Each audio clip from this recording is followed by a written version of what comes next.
So as the headlines say there, so we are talking about April, the data for the month of April, comparing it to the last year or two, and looking at the trends. Trends, of course, is what's most interesting. Overall, market's pretty tough out there. It's hard work again. Values are soft. The message to sellers is that the market's quite hard work. If you are wanting to sell, you still can sell, but don't expect it to be, incredibly easy and incredible results, just like falling off a log. Buyers, if you're a buyer looking to get into the market or being a net investor, whether it's your first home or your first investment or another investment, make the most of these conditions. The buyer conditions are very, very good at the moment in Wellington. Okie doke. Here we go. So median sale price. So look, overall, that looks pretty good. If you're a property owner, then that's looking pretty good over the last 12 months or so at least. Obviously, from late 2021, for about 9 or 12 months after that, it was absolutely shocking. You can see a precipitous fall in values. Since then, it was kind of stable-ish. And then the last 6 or 8, 9 months, it's been ever so slowly recovering. This, of course, is median sale price, 819 versus 805 a year ago. Median sale price is heavily influenced by the mix of properties sold in the month. You don't get massive swings and variations because, there's quite a few sales taking place every month. It's not like you're dealing with 5 sales, and so that mix could change dramatically. You're dealing with hundreds. But nonetheless, if you get an apartment building that all settles or something like that, then that can influence the median result. So it doesn't just reflect underlying values. It also reflects the mix of properties sold. So I like to pay more attention to the Real Estate Institute House Price Index. So there's the league tables for the Real Estate Institute House Price Index. The auspicious privilege of leading that league tables in terms of having the biggest drop since the peak at present. However, at 21.8% down since the peak, we're only just ahead of Auckland at 21.4%. So let's call it even. Wellington City and Auckland, well, there's Wellington Region and Auckland Region, pretty much neck and neck. So these are the two markets that have fallen the most. So interesting, it's the cities that have suffered the most, Auckland and Wellington. And New Zealand overall, 15%. And varying other regions all having dropped, but some having dropped not very much at all. Of course, in Wellington, we actually got down to about -26%. We recovered to about -20%, and then we've softened again down to about -22%. So over the last year, you can see there that at 4% recovery in Wellington, that's pretty strong compared to most other places. There are a few places right down south that have recovered more than that. And Bay of Plenty at 4.9% there, but certainly we have twice the recovery of Auckland and an above average degree of recovery compared to the country overall at 2.8%. So our recovery in Wellington's been relatively strong over a 12-month period, but over the last 3 months, we've softened much the same as the rest of the country has. 0.9% softening in Wellington, 0.8% across the country in New Zealand.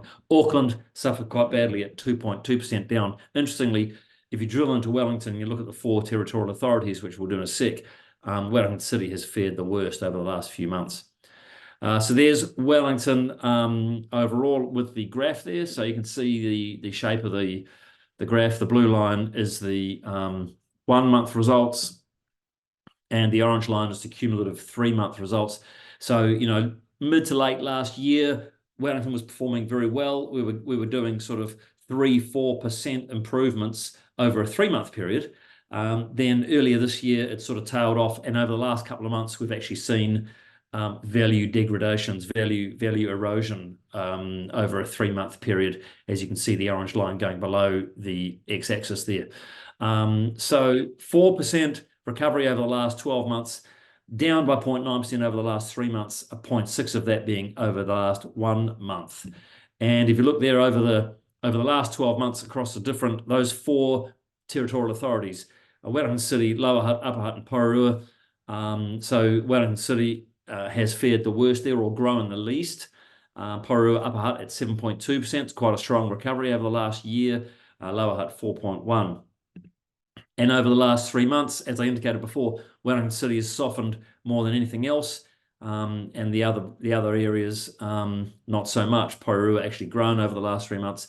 The point I made last month, was that you can see there that Wellington overall at 0.9% down, and then you got 3.3% up Porirua, 0.3% up Upper Hutt, minus 0.1 Lower Hutt, and minus 2.2. These numbers don't all aggregate to give that overall Wellington region result of negative 0.9, because there are 4 other territorial authorities that make up the Wellington region. That's Kapiti, Masterton, I think it's Carterton, and Southern Wairarapa. So those 4 are obviously not in there, just the main 4 of Porirua, the 2 huts, and Wellington City. And if you look there at Wellington City, so yeah, Wellington City has fared the worst over across those 4 different territorial authorities. 3.4% in the last year, down 2.2 in the last 3 months, and down 0.3 over the last 1 month. 1 month can bounce around a bit, so I wouldn't pay too much attention to that. But the 3-month and the 12-month results can be quite useful. And just look at the shape of that graph too. You can see it's a bit more volatile, and it's also a little bit more extreme. So when we were dropping Wellington City, whereas the region dropped by a peak of about 10%, I believe it was. Well, let's have a look, actually, if we go back here. Oh, no. Yeah, down to about 10% there. You see the lowest point in that graph for Wellington region, whereas Wellington City got down to about sort of minus 12%. But similarly for the recovery, Wellington City, we saw a peak of about 6%, 6.5%, whereas for the Wellington region, it's more like 4% or 3.5%. So the Wellington region, I suppose in part, that might be just because it's a smaller subset. But so you can see it's more volatile and tends to be a little more extreme. And so similarly, we have dropped over the last couple of months more than the other territorial authorities in the Wellington region. So let's have a look at the other data points. So new listing volumes here. So real interesting. Look, I mean, for years and years, 2015, 16, 17, 18, 19, then after, we were bouncing around between 600 and 800 new listings a month. Then in COVID, heading into COVID, we dropped right down as we had lockdowns and these sorts of interruptions. So we saw new listing volumes dropping. Then after COVID, they came up again, and then they really boomed in as vendors saw that the market had peaked and things were slowing down, if you like, because up till that time everything was booming, and the mentality of a lot of vendors is, well, yeah, I'm sort of getting ready to sell my house, but I don't want to sell it now because I'm making $20,000 a month or whatever it is. But then, of course, they notice that the market has stopped. By then, it's too late, of course. Buyers have retreated. They can see that interest rates are on the way up. They can see or they're worried that, they can see that prices have stopped rising. So FOMO disappears, the buyers pull right back out of the market, and the vendors flood the market with new listings. And so you can see that big acceleration of new listings there. Then after a while, the vendors realize, crikey, it's very hard to sell. And they see Auntie Agnes can't sell or takes $250,000 this, and they thought they were going to get, so they stopped bringing their property to the market. And so we have an absolute dearth of, no new listings at all.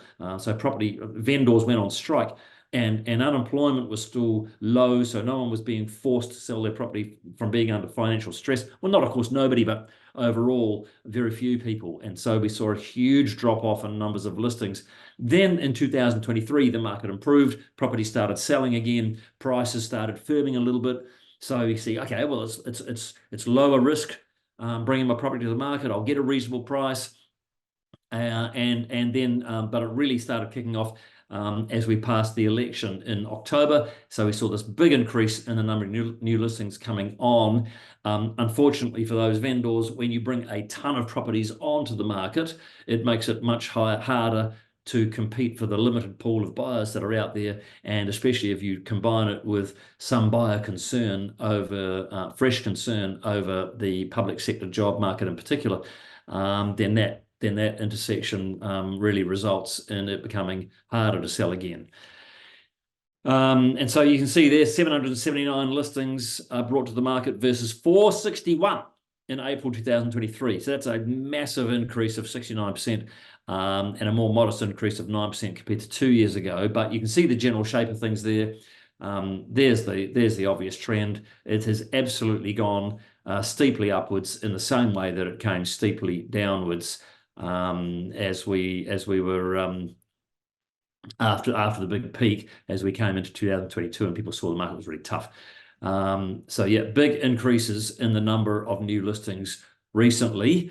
And even if we compare it to what's normal over the last 10 years or so for April new listing levels, we're still significantly above that again. So not only is it a big increase over what we've seen recently, but it's also an increase compared to what is normal for April. And that there shows the degree to which it's different to 12 months ago. So over the last few months, you can see a couple of months, those being February and April, we've seen enormous increases in number of new listings coming to the market in that month compared to the same month 12 months prior. I mean, going back through the last 10 years there, you can see it's quite common to get little increases, little decreases. We saw this massive decrease here when we were in lockdown, of course. And then again, some increases, a few decreases, a bunch of decreases, as I say, when the vendors went on strike, when they realized the market was super tough. Then we came back and we've seen some colossal increases, the likes of which we've never seen, at least since I started collecting this data. 77% bigger in February 24 versus February 23, and 69% bigger in April 24 compared to April 23. March was a little more moderated, but still 32, 34%. These are big increases, and you can see the red line there showing the trend. Absolutely enormous change there from being undersupplied to or less supplied to being much more supply.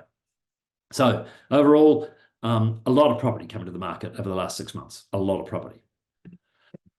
How many sales are we seeing taking place? So we've just covered the amount of supply coming on. What about the amount of sales just taking property off the market? So you can see again, look at that red line, big drop off there as we saw buyers slowly start to pull back, and then really quite low levels of sales taking place throughout this tough market as buyers have been very, very cautious indeed. A bit of a recovery happening. So that's good news for sellers. Buyers are seeing, number one, that interest rates seem to have peaked and prices have stopped falling. That gives them confidence, so they come back in the market. There is some reticence, of course, now with the public sector labour market and job concerns and that sort of thing, but overall still we're seeing an increasing number of sales taking place. But it's not this massive increase that we've seen in the number of new listings taking place. So we've seen enormous increases in new listings and modest increases in the number of sales taking place. And so as a result, I mean, in Wellington City, broadly speaking, a few weeks ago, we had twice the number of listings on the market as we had seen around the election time. So we went from about 450, 460 listings on the market to over 900 on the market. So a doubling in the amount of stock available and a 10, 20% increase in the number of sales taking place. So there are more sales happening, but if you look at one listing, and of course, one vendor is only ever concerned with one listing, the number coming through at open homes has dropped off. The number of offers getting received per listing has dropped off. The time between listings has increased. The duration to sell is increasing. The risk of not affecting a sale is increasing. So listing by listing, it's much harder work. The number of sales taking place is still increasing, but it's much harder work because the number of listings that are available is much greater than the increase we're seeing in the sales volumes. So sales volumes are up. They're still below April averages though. So April average 665 versus what we achieved 576 in April this year. So whilst again, going back to new listings, we saw more new listings than is typical for April, and we're seeing fewer sales than is typical for April. So the longer that goes on for, the more stock we're going to have on the market. And there it is again in the different format. So that shows us, are we seeing more sales or fewer sales in the month compared to the same month 12 months ago? So we are seeing consistently, as you can see there, more sales by sort of 15, 20%, with one outstanding outlying result there at sort of 50%, 45% in February. Otherwise, broadly 20% over the last 6 months or so, and that steep increase there in the red line showing the trend, but it's just not to the same degree as we're seeing new listings. What about how long does it take to sell? So 40 days in April versus 52 a year ago and 48 2 years ago. So it's better than a year ago and 2 years ago in terms of how long it's taken to sell. You can see there compared to what's average in April over the last 10 years at 36 days. It's longer than we typically see over the last 10 years in April. Now, having said that, on average over the last 10 years, we have been in a boom market. So you could say this has not been a typical 10 years, but nonetheless, this is what we're all used to. The last 10 years, that's going back a wee way compared to what's normal in April. 36 days, we're about 10%, 4 days longer than that. So, and we have seen over the last 4 months or so, as you can see there, it's taken longer over the last 4 months than it had taken over the previous 5 months. Not as long as it was taking back in 2022, early 2023. Market was super tough then. And you can see that the trend, we came down again, but we are heading back up again. Duration to sell. And this is inventory, and this is an interesting one.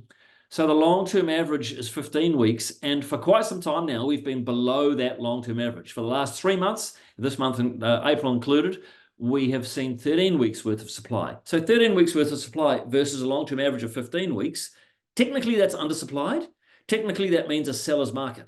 Now, it does not feel like a seller's market out there at all. You ask real estate agents, you ask buyers, you ask most sellers, the common trend will be, no, if you had to choose one, is it a seller's market or a buyer's market? People will universally or largely, they will say it is a buyer's market at the moment. So why is it that we've got less supply, less inventory on the market than what is typically the case, and yet it feels so much like a buyer's market?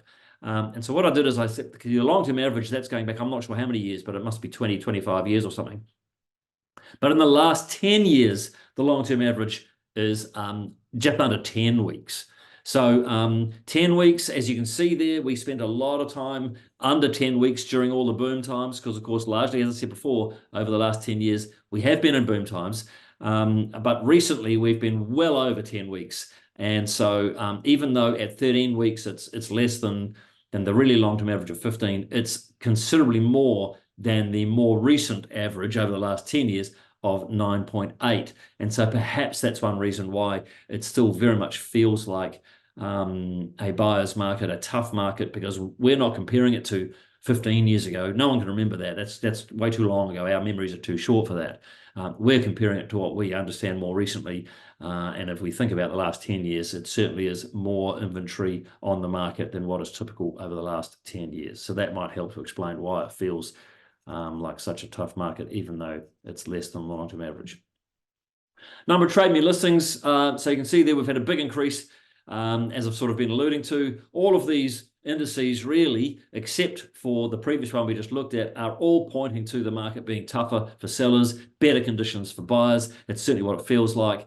And number of listings on TradeMe, you can see there, have significantly increased since latest, or since kind of July last year, the middle of winter. We came into spring, we saw more properties come to the market. Then after the election, a ton of stock came to the market as vendors were encouraged by the reasonably good results we were seeing in the marketplace again. So big increases there. And interestingly, you can see the last couple of months there, April and May, we've had more supply on the market then than any time since way back here in middle of 2015. So this is nearly 9 months ago, nearly 9 years ago. We have to go back nearly that far before we had more supply on the market in Wellington region than we have had in the last couple of months. So again, that means way more choice than has typically been the case, more choice than we've had for 9 years for buyers in the market. So if you're a buyer out there and you think that there's not enough to choose from out there, then you're not being realistic. We've had more to choose from than we've seen for nine years. Great conditions for buyers out there. There it is, again, represented in the different format. So you can see the last few months we've seen more listings than we've had 12 months ago. We're not seeing the more to the same degree that we saw when we came out of the boom times in 2022, but that was coming off a very low base. We've been coming off quite a big base here. So it's quite different. So look, in summary, folks, there you have it. Values have been soft again recently. New listings have been increasing enormously. We've seen enormous amounts of new listings coming onto the market in the last 6 months or so. Sales volumes have been increasing also, almost back to long-term norms, but not nearly the same degree of increase that we've seen in the amount of new listings coming on. As a result, it's been tougher to sell property recently. Duration to sell has been increasing a bit. It's longish for April compared to what's normal. Inventory remains lowish compared to the long-term average, but compared to what we've seen typically over the last 10 years, it's been quite longer. TradeMe listings are back up above the recent 2022 peaks, and indeed we've got more supply on the market in TradeMe than we've seen since early 2016 or mid 2015, sorry. So the message to sellers is it's feeling pretty tough again out there due to lots more stock. And buyers, I encourage you, if you are looking to buy, don't wait for things to get better. Make the most of these more favourable conditions. Is it possible prices edge back a little more? It's possible. Is it likely they're going to come back a long way? I cannot imagine it. So I wouldn't be counting on that. Thanks as always to Real Estate Institute and realestate.co. Okay, well, I'll push on and just do a few. I've only got a few slides here, but some interesting indicators here. So this is, again, most of the stuff comes from Tony Alexander's premium newsletters, which I get, which are fantastic. So this is buyers' main concerns. So for a long time, we've seen buyers saying we're mostly worried about prices falling, or we're mostly worried about interest rates. The fresh new concern, as you can see by that enormous increase there, bouncing along at relatively low levels of concerns about my employment or my income. Now, a lot of people very concerned, buyers very concerned about their income or their job situation. And you can see that here, a fresh deterioration of the net feedback from buyers talking about being concerned about various things. What is this? Unconcerned versus concerned, and more people are concerned than are unconcerned. So fresh deterioration on that front, most plainly seen here, really. So there's no question that, and Wellington, this of course is across New Zealand. I would probably hazard a guess that Wellington, if anything, we have it to a greater degree than it exists across the rest of the country. So certainly buyers are worried about that now. Interesting investors. So of course, the investment landscape has been extremely challenging the last few years since March 2021, when the government announced, of course, the tax changes, the most crushing of which, of course, was the lack of ability to deduct your mortgage interest as a tax-deductible expense. They called it a loophole. It's an absolutely valid expense, of course. That's really put investors back in their shells. Until recently, though, on the most part, we have not seen a wave of investors wanting to sell. We've seen investors pull out of the market as buyers, but not really coming to the market as sellers, but that looks that it perhaps might be changing. So this one graph on the left is asking real estate agents, are you noticing more or fewer investors in the market? So for a long time, we were seeing fewer investors in the market since, no surprise, March 2021. Then a little bit of a recovery late last year, early this year, and then freshly quite marked deterioration. Now, obviously, 1 month doesn't make a trend, so let's see if indeed that continues. If you look at the other graph, it looks like there is a trend here, though, and this is saying, again, to real estate agents, are investors bringing more or fewer properties to the market than 3 months ago? So the one on the left, I interpret that to mean investors in the market buying. The one on the right, I interpret, obviously, that is investors selling, bringing properties to the market. And you can see over the last 6 months, we've had a big increase in the amount of investors looking to sell their property. So if you've got investors not looking to purchase and you've got a lot of investors looking to sell, obviously what that means is that a bunch of these properties will likely, probably, go to first home buyers or other home buyers. And so these will come out of the rental pool. So this is doing nothing to increase the availability of rental accommodation in the country. That would have obvious implications for rents, all other things being equal. Inflation, of course, we've seen inflation steadily coming down since kind of the real highs in the 7s in the second half of 2022. I apologise, I didn't get a graph here, but the table shows you the numbers. So most recently in the December 23 quarter, 4.7. We must be due to get the March 24 quarter out soon. Obviously, the Reserve Bank wants to see that coming down. And we all want the Reserve Bank to be confident that it is under control so that interest rates will start coming down.